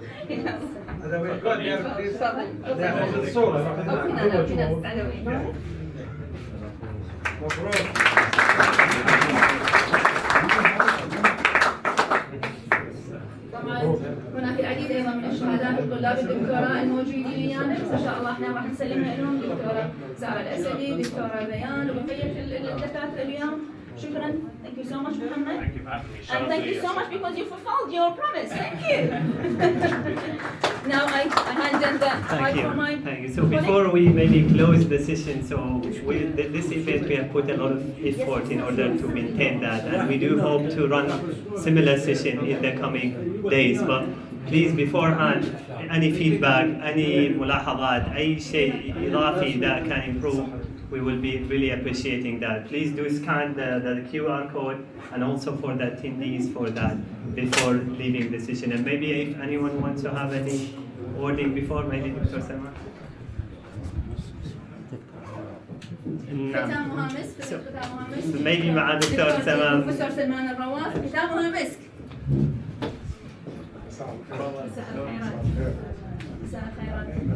Do you want to come to the stage?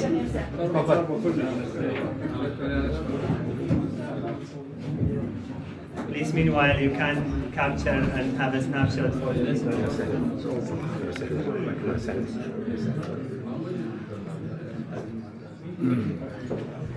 مساء الخير.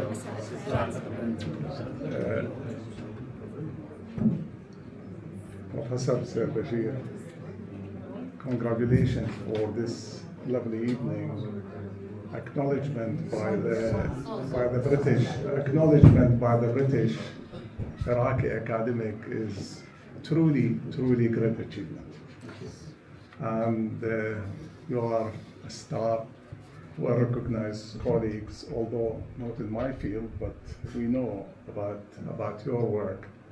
You exemplified the dedication of Iraqi academic in this country, not only to serve Britain, but it's the global agenda which is most important things, which what we called it. How can we make a difference in our life? This is great achievement. You should treasure this day. I am. Honestly. I will.